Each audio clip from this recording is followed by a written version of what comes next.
This week on the Old School RuneScape Update, Guardians of the Rift changes go to beta, and Mastering Mixology sees an update for XP, levels, and points. We also discuss Varlamore's 4 new quests, from the Heart of Darkness to A Death on the Isle. We share our highlights and thoughts on the new quests. This is the Old School RuneScape Update, episode 48, recorded Saturday, October 5th, 2024. The Rising Darkness, Rifts in Varlamore.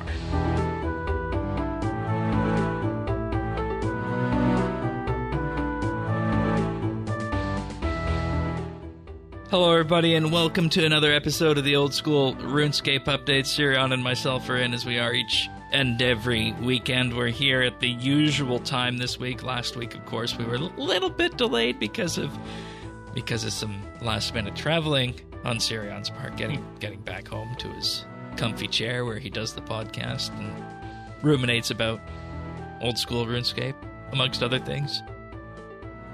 Yeah, I spent all my week in this chair just thinking about RuneScape. It's a problem. And that's what podcasts are for.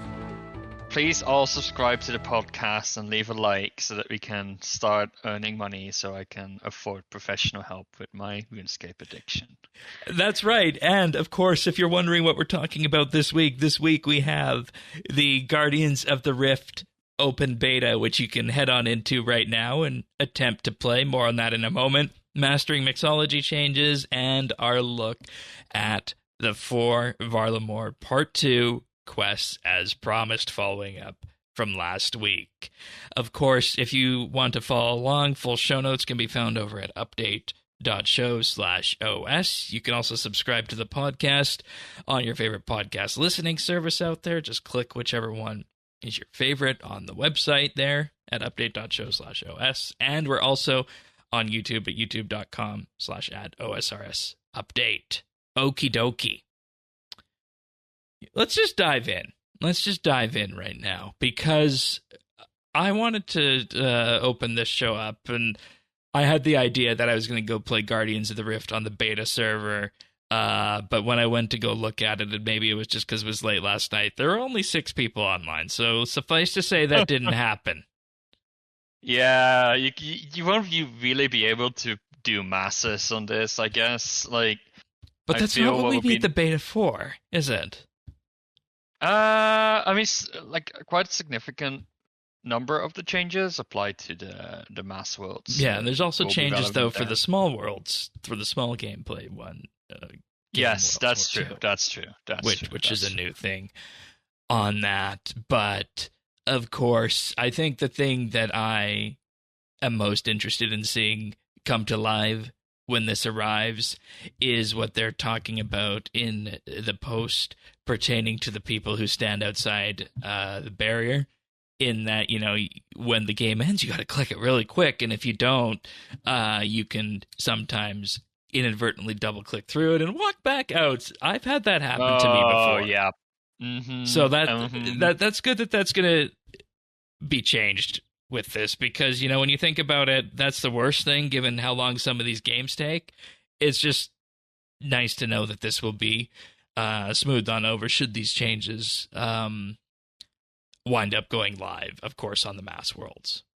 So yeah, honestly, that's the one thing that, well, no, that's not the one thing that's keeping me from doing Guardians of the Rift, let's be honest, but it is a thing that is always frustrating, because you kind of want it would be nice if it's a little bit easier to just do it for like half an hour. Yeah. And now I always feel that, like, because it's such a pain to get in, I need to allocate like a long amount of time for it, so that when I'm inside, I can stay inside for a good chunk of time. So for me, it's a big deal. I also understand the changes related to small groups. It will be much less prone to griefing and failing, from the sounds of it too, if everybody's on their game. Yeah, exactly. Like the initial changes where you can actually put down like barriers at the start of the game. That's good. great idea. Like I understand it doesn't give experience, but I think it's a great idea. Yeah, it So, uh, basically prevents you from getting into that fail state. yeah, honestly, I think what they have done here is I haven't had a chance to test it, I'm afraid. But yeah, what I'm thinking here is they covered the right balance. I don't think they're making this into a much easier thing, but No, and the XP stays the same too, because I know there is always going to be the question in particular about this is, what's the state of runecrafting XP and OSRS? And we see obviously that, when you look across the board, everything is calibrated into its own unique spot, and Guardians of the Rift really isn't going to move that much. And they specifically mention this because whenever you use your cells on barriers or guardians, you will be able to receive up to 2,500 runecraft XP and 450 energy. But there is that cap to prevent people from running without just crafting any runes. And they say this should yeah, result like in a bit higher XP per hour than what you have right now, but it's not gonna move the needle. Get it? Move the abyssal needle significantly on this. So and that's fine. yeah, I agree.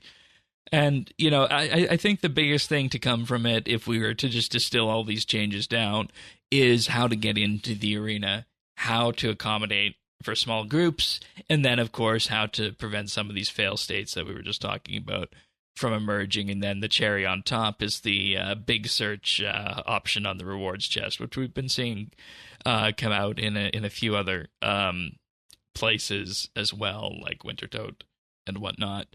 Yep. One thing reward wise I am definitely interested in is the changes incoming for the colossal pouch, because let's be real, it's going to be a long time until I get level 85 rune crafting, and the chances of getting a colossal don't. pouch before that is pretty high. Oh, I thought you were gonna tell me. Oh yeah, I got it on my No. third game. No, no, no. I don't have mine yet either, unfortunately. Yeah, but untrimmed rune crafting. You want to go for that, and I'll go for untrimmed agility. Oh god, no. I know somebody. Actually, it's Dave who was on for our previous Varlamore episode, Arcane, who did untrimmed rune crafting back when Old School was the main game, and is doing it now again on Old School. Absolutely bonkers. It really is. It really is. You got to question the sanity of some people in that regard. But in any case, if you do want to sample what's going on for Guardians of the Rift, head on over to the beta worlds and see if you can get a game running. I wish you the best of luck. But I think the thing that people were probably most interested in this week was the blog post that came out for Mastering Mixology and the patch notes this week on that, because there were definitely some substantial changes in there, I felt. Yeah. Do you want to take the lead on this, because you were running through the number overview in pre-show?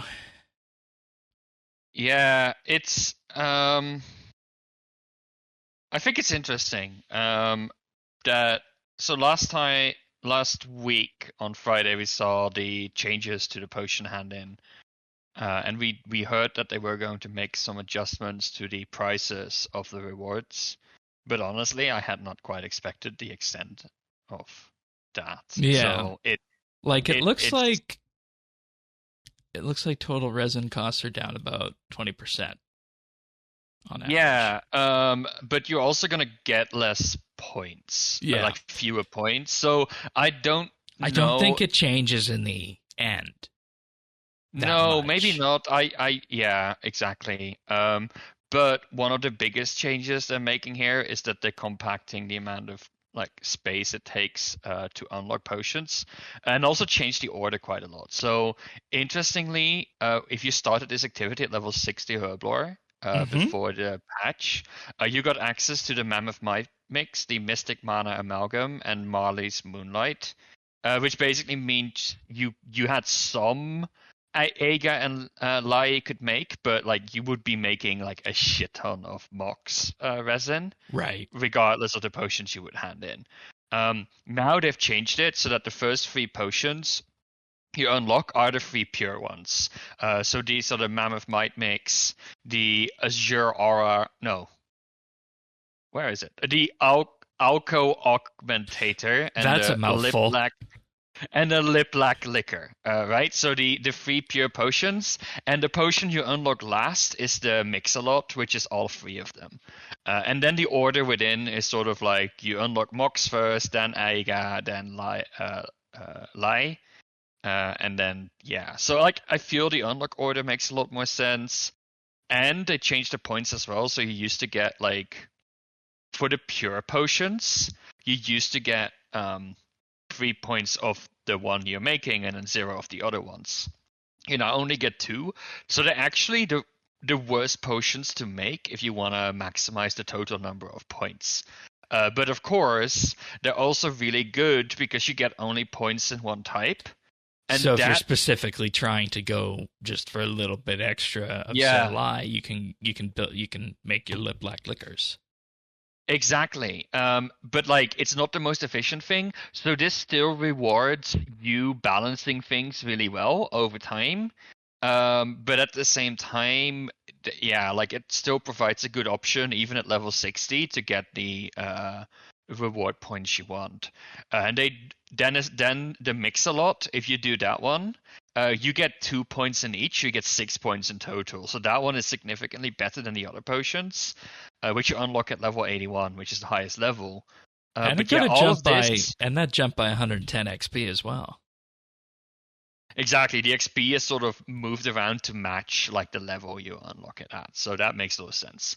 But yeah, all in all, it makes a lot of sense. There's a lot of system behind it, and I can see it work. I haven't had a chance to really play around with this, I'm afraid.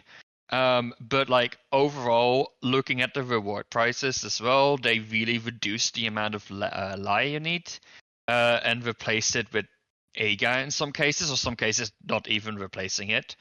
And if you look at the total reward points you need, it's much more balanced, right? Like it's 53,000 AGA, 62,000 MOX, and 71,000 Lie.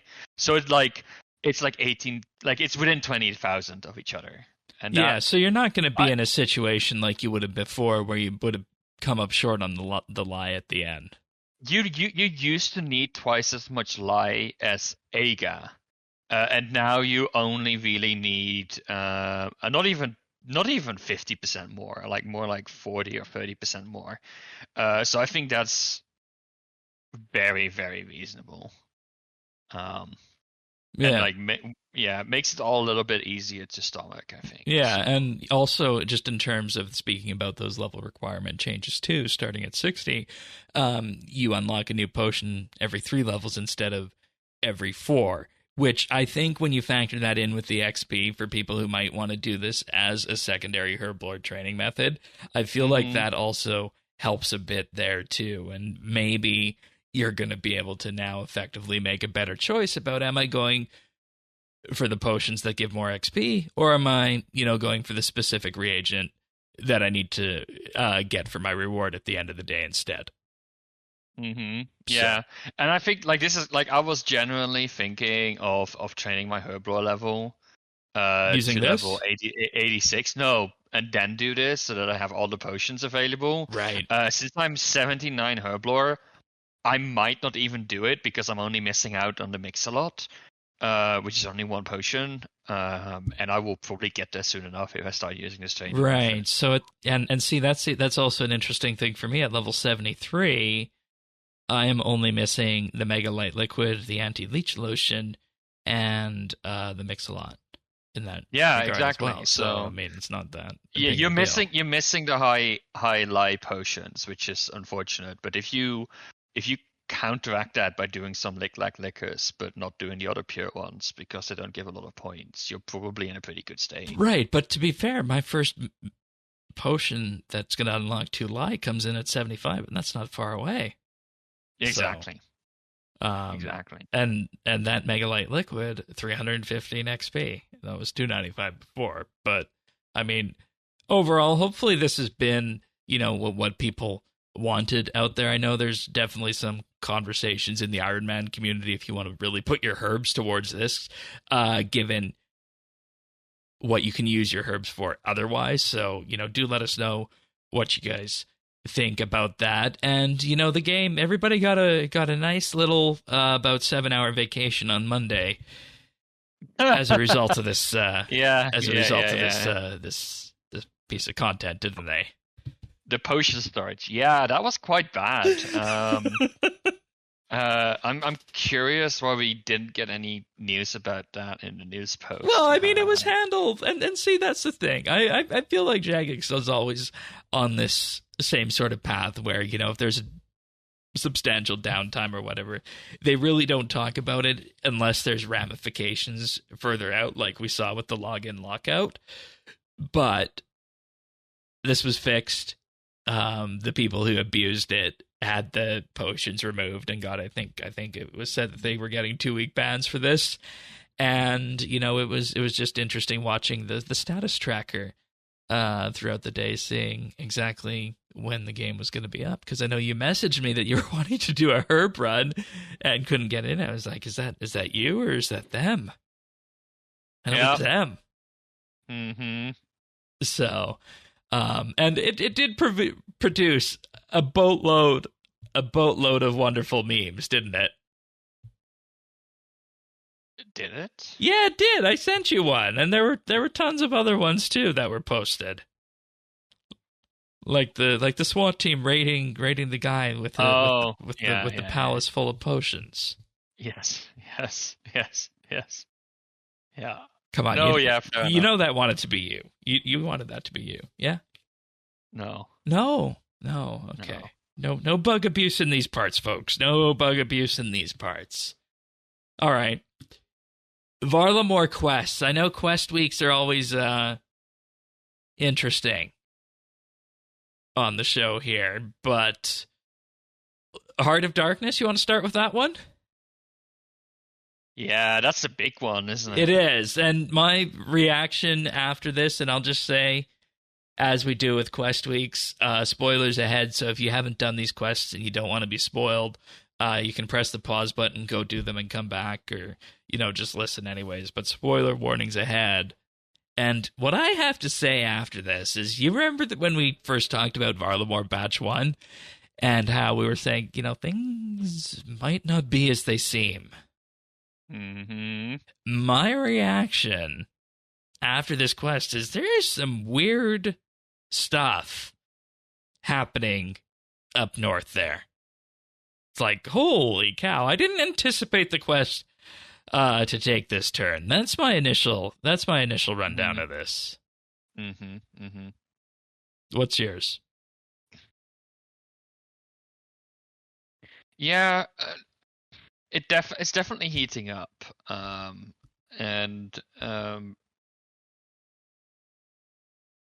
don't know. Like, I feel a lot of people had were very interested in all of the lore, and to me, I mean, there's some interesting stuff going on, but it didn't necessarily feel super fresh or new to me. Yeah. But it just felt like a pretty,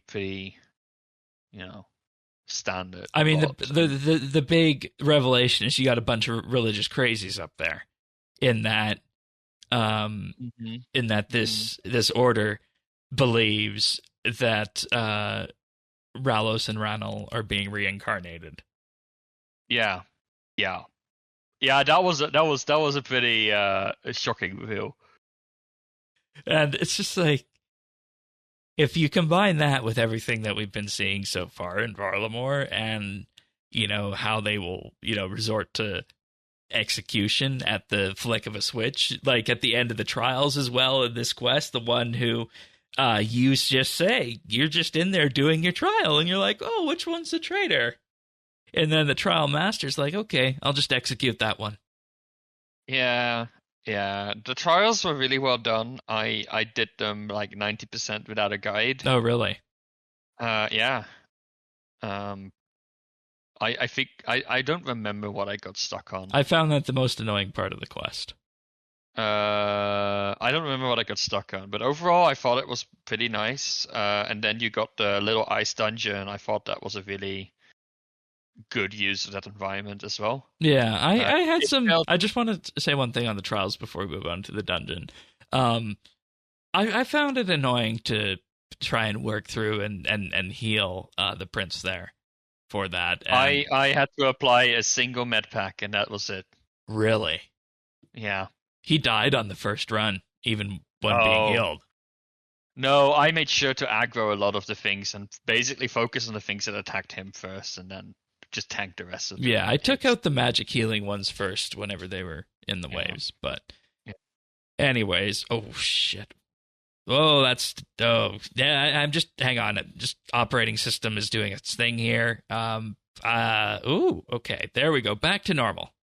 I installed macOS Sequoia this week, and it's got window tiling. And I moved one of my windows around, and it just made everything go all weird. Sorry about that.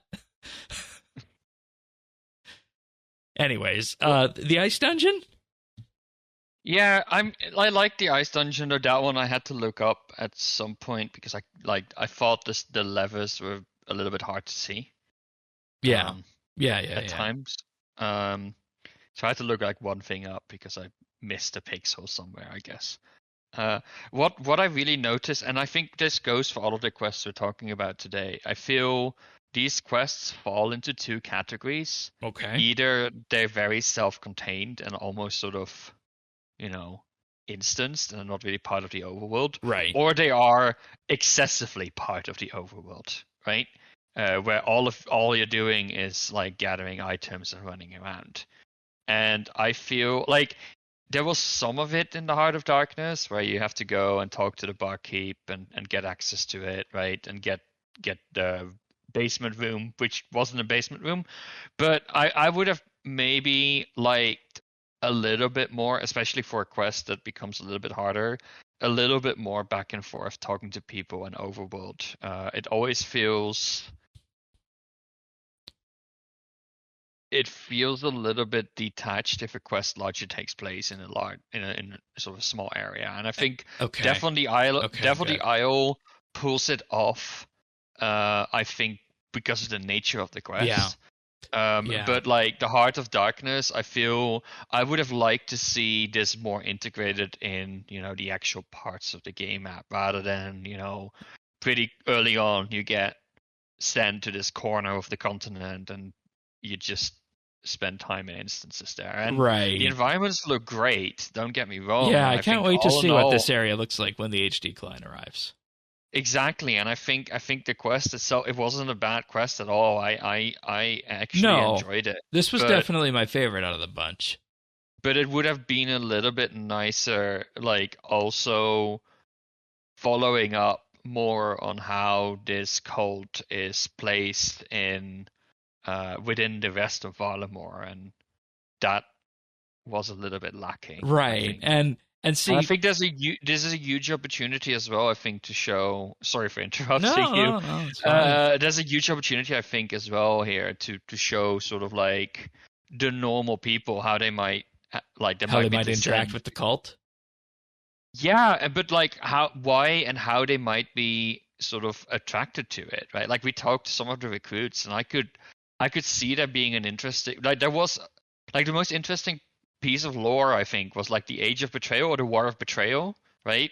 And how parts of the continent are still not recovered from that and still being in repairs from Yeah. that. And Yeah. I would have liked to see that a little bit more because I think that could have told us some interesting stories. Yeah.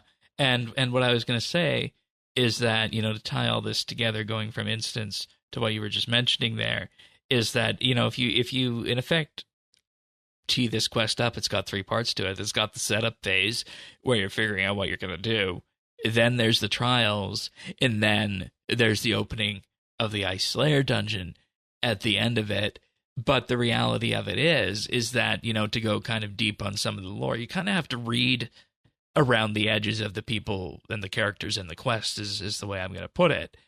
And to me, what I feel on this is I feel like this is an introduction to this cult that is just being introduced. Like, this is the introduction of the cult quest, and by the way, you're going to get the Slayer dungeon at the end of it, and then we'll probably pick up with these guys later on, I think. That would be my guess about the way this quest is structured and where it sits. Yeah. So no, exactly, and look, it wasn't the finale, so no, like, absolutely not. I think this is sort of calm before the storm in a sense, and but like I like the previous quest a little bit more because you were actually walking through the city, talking to people, going to places, and that was a little. And that bit was here. And that was our introduction to Varlamore, effectively, with that. Yeah. And this was just seeing a different facet of it to that regard. So, but we'll see. Like the final quest, it will probably take place in the rainforest that was mentioned. Yeah, and they made specifically to the reference to the Rising Dawn as well with that. Yeah, so we'll see. We'll see. I mean, not a bad quest overall, I don't think. Oh no, definitely not. No. It's not. I don't think it's up there with my favorites. No. I think it's a solid way to further this storyline. Yeah. I think they have definitely shown to me that they understand questing. Like there were no real annoying bits to the quest where I felt I was fighting with the game. How was your fight with the Moxliotl? Fine, honestly. I think I used like 1 or 2 pieces. Yeah. 2 pieces of food. Okay. So it wasn't very punishing. Look, I liked the mechanic a lot. I said that last week. I was looking forward to it. It like being able to time your moves and sort of be clever about your movement. I like it. I don't like that the prayer disabling and then you have to quickly go to the menu to enable it again. That's like my least favorite bit of the fight. But that's dealing with UI. I know I don't like that. So all in all, love it. Here. Very good fight. Here. You have struck on one of my big issues with OSR's combat, dealing with the UI. Thank you. Yeah. To be honest, I think I just need to get myself reaccustomed to or just my put shortkeys. Or just put the prayers on a mouse button and do that like I did. That's okay. Yeah, I have a button on my mouse that switches to the prayer menu, and then what I can do is I can just easily, effectively have the mouse stay in that entire section of the screen unless I need to move the character. But gotcha. Which you do all the time. Yeah. It is right. Yeah, exactly. All right, so that's Heart of Darkness. I think the next one that I want to move on to after that is the ethically acquired Antiquities. Did you like this quest? Did you like this quest? Like is a big word. I thought it was fine. It was honestly fine, but it felt very much like a bottle quest. At least it took. I think it's the least favorite of the 4. Okay. Yeah. That I had. That's fine, I think. I didn't like how it pitted Varrock against Varlamore. I don't know. I think I didn't like that the curator was the thief in the end. Is your British superiority shining through? Do you see this as a that's the way I see it? No, right? Like I think no. I think there is maybe not purposely so, but there's a little stab to be made here at like the British Museum, for example. I mean, of course there could be. I mean, it's a British game, and it doesn't say who the lead developer was on the wiki for this one, but it wouldn't surprise me if that was the case. Look, and you say you don't like it, but it is what happens in real life, right? Like a lot of like Western museums are like, oh, but there's people in Africa or there's people in the former colonies. They can't take care of their own things, and we steal it. So, but it's Varrock, where we probably grew up in this game, is being painted as the baddie, which is not something we were aware of or knew of. And it just feels like something that was done, like you said, to make that connection with maybe how certain museums were in real life. And I didn't think of that during the quest. To be fair, it's not the real life slate that's bothering me on this. It's just that they had to go against Varrock. Oh no, Shane.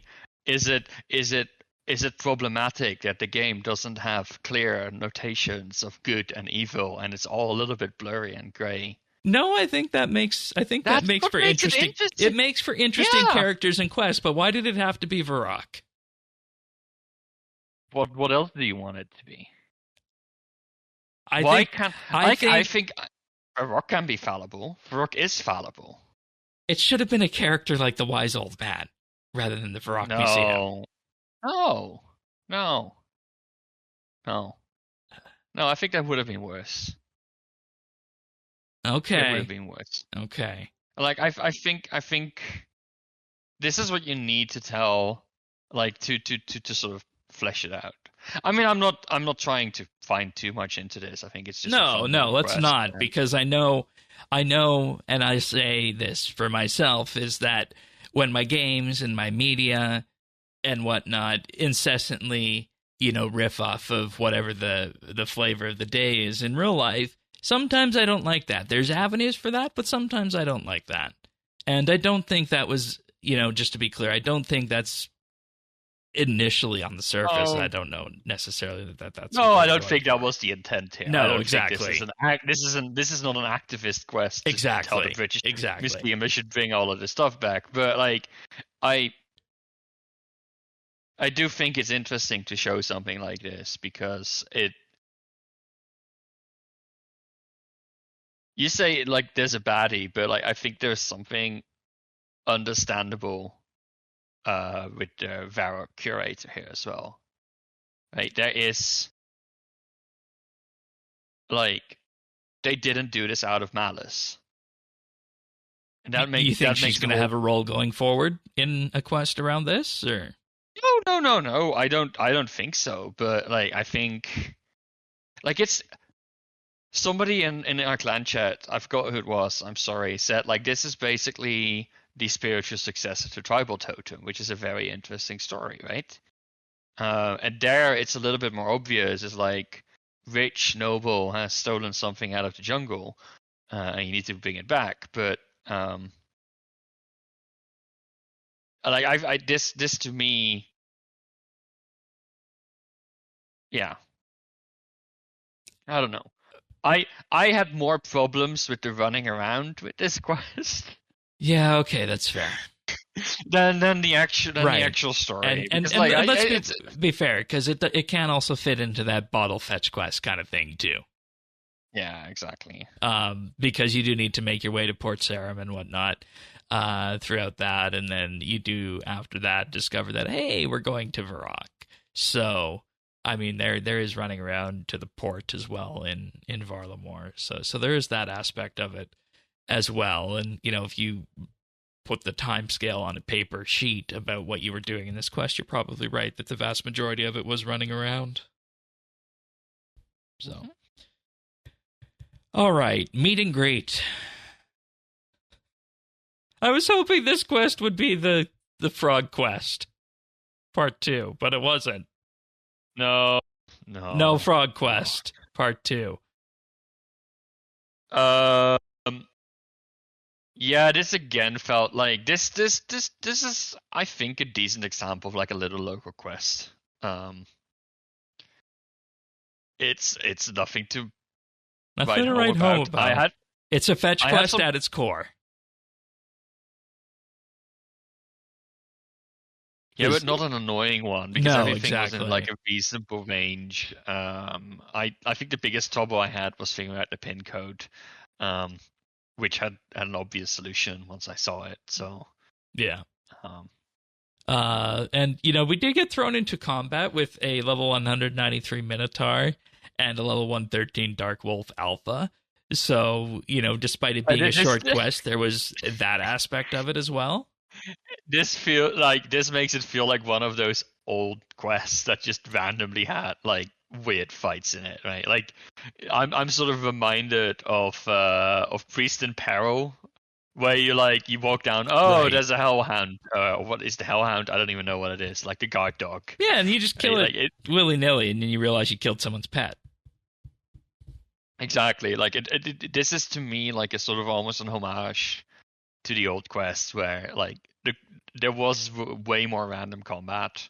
I feel, even though it's not And always. just random goals, too, because, I mean, who would have thought that bringing kebabs to Varlamore would ever form the basis of a quest? But here we are. Yeah, You know one it's thing that lighthearted. one thing that will be good about this one though is that if anybody has they say around level 60 combat or so, which isn't that difficult to get. This is going to be a nice infusion of early cooking XP, 8,000 cooking XP for doing this quest. Yeah, So there's that, and then you can pick up kebabs at the end of it. I felt like this was the quest I probably had the least to say about here. yeah, yeah, exactly, So exactly. all right, Varlamore's murder mystery, Murder on the Hill. Death on the Or Isle. Death on the Isle. Yeah, What is Murder on the Hill? I don't know what that is. you tell me. Anyways, Death on the Isle. Um, this quest was interesting because, and you touched on this when we were talking about Heart of Darkness, is that this quest was effectively instanced, except it wasn't. Like, it wasn't an actual instance per se that you go into, but you give up all your weapons, you give up all your gear, and you have this butler outfit that you wear throughout the entirety of the quest, and the quest takes place in the mansion and the cellar exclusively here. Yeah. And I'm trying to find out with this, is there any other thing, like there's no other story aspect of Varlamore Part 2 that takes place on Alderaan except this quest, right? Correct, yes. Yeah, so the Isle of Alderaan. But all right. I think I enjoy it. Largely as well because the presentation and the set pieces were really, really well made. Yes, I will say that the environment and the audio and everything associated with this one, it definitely top notch. You could definitely fit into the scene, I guess you could say, and feel like you were, at exclusive mansion, maybe trying to track down some murderers and whatnot. Yeah. When it comes to solving the mystery and the process around that, how did you feel about that? It felt very linear to me.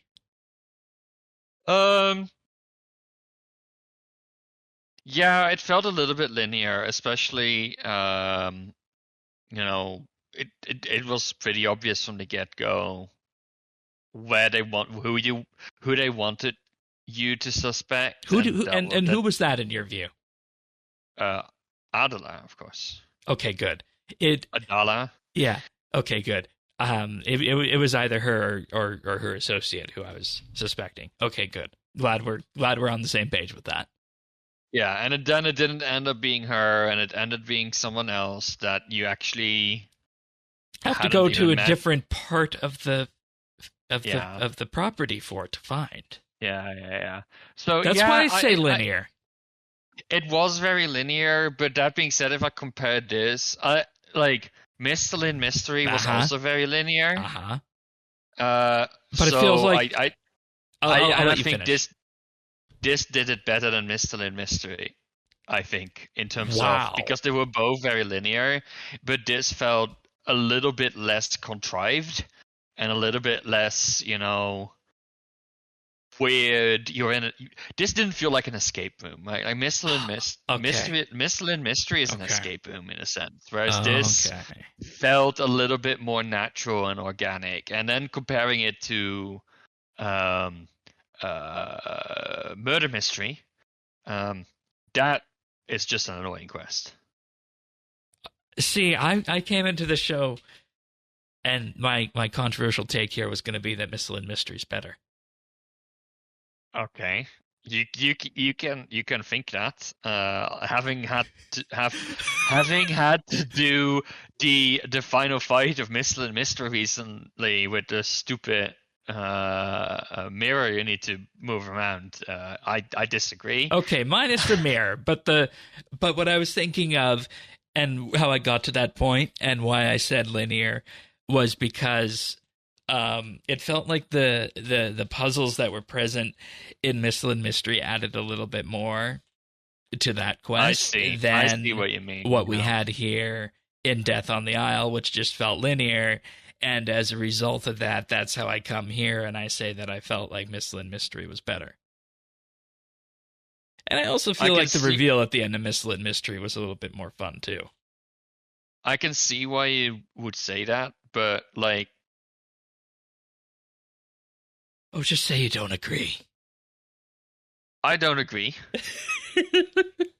But like my thing with Death on the Isle is it's much less reliant on you interacting with the game in certain ways, right? Like the puzzles, it's more about the people. Mystery is like, and it's way more about the people, and it's way more about making your own conclusions and making your own connections, right? It's not necessarily like, oh, you need to play certain notes on the piano, or oh, you need to use that item on the other item. It's like you gather the evidence, and then it's actually you take it out of the game, and you need to actually sort of think through the case. Like, okay, Adala has wine labels on her. What does that mean? How does that match with like the thing she said? So it's actually solving a mystery. And if you did this quest using a guide, you wouldn't get any of this.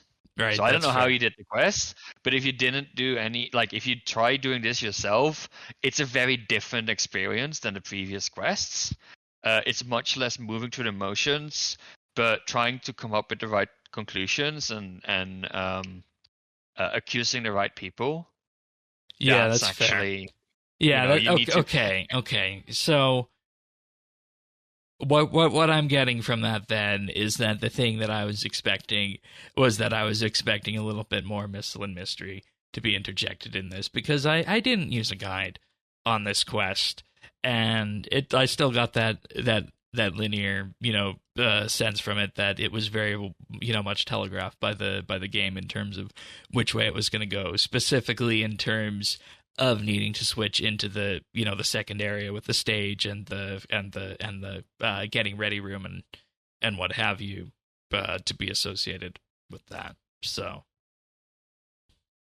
yep, I liked it. I liked having to sort of piece together yourself what happened. Like, you don't get a flashback of what actually happened. No, you during don't. The entire quest. And maybe that's a good thing. Maybe that's what. Oh, I think so, and that's what I liked about this quest. You're slowly piecing the things together to tell the story. And yes, it's linear, and the quest and the game sort of take you by their hand. But to be honest, it's really hard to do this well, and if you leave too much open, it's just gonna get frustrating. So I didn't feel too patronized in this quest, and that's really the most important thing. And still felt like, even though the game kind of sort of made me go through it, it still felt like I was discovering the story and bringing the pieces together. So I liked it. Okay, fair enough. I'm still going to stand by what I said, that I like Missile and Mystery better in that regard. But I think at the end of the day, when you come to this, I think this is. But like the thing with Missile and Mystery, right, is like you don't really see the end coming. It's like, right. Haha, it's actually me. Ta-da! And like, and here I feel that,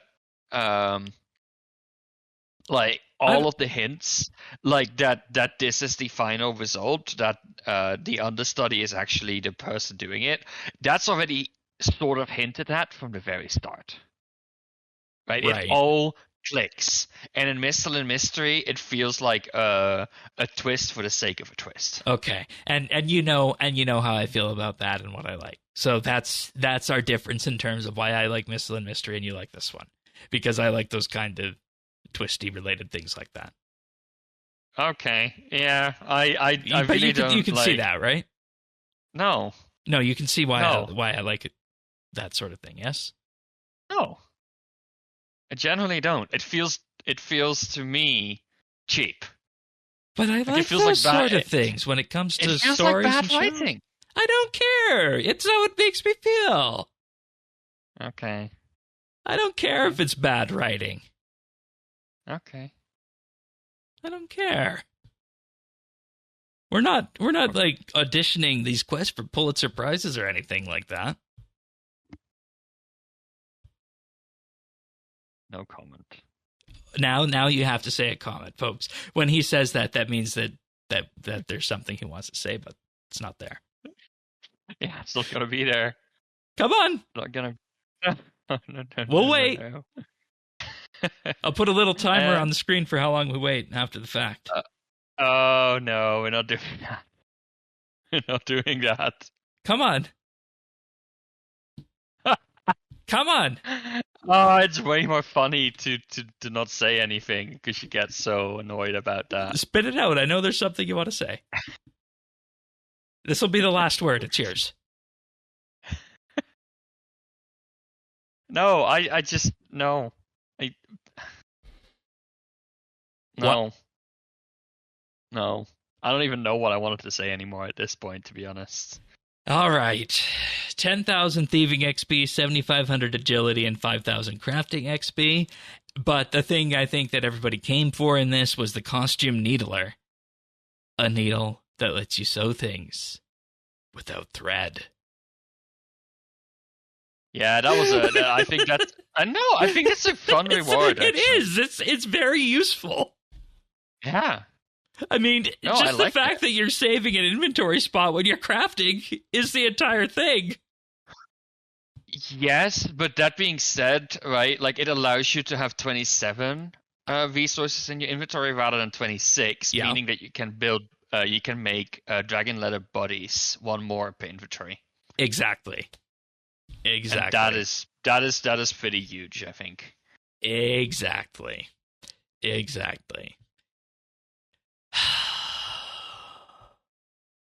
I don't know. I won't reverse my stance just for the needle at the end. I was gonna think that. No, you don't have to like a quest just for its rewards. I know. But like I said, when I came into this, now you can see why when I came into this, I said Heart of Darkness was my favorite out of all of them. I think I like Death on the Isle a little bit better. Just because of it does something a little bit different, a little bit new. And the vibes which is there. I really like the environment a lot. Yeah, And I'll give it that. I'll give it that. 100%. And that just sets the mood. Which, comparing again to Missile and Mystery, that was a reskin of Draenor Manor. Yeah. Exactly. Yeah, exactly. So. Yeah. And just to be clear, I don't dislike Missile and Mystery. I think it's no. It I was looking at them as sort of the same vein, but like you said, if you put one in the escape room sense and one in sort of the clue murder mystery sense, things start to kind of... Death on the Isle tells the story. Missile and Mystery lets you solve... It's a puzzle quest for the sake of being a puzzle quest. Yeah, like Missile and Mystery is a puzzle box, Death on the Isle is a story. That's the difference. Yeah, okay.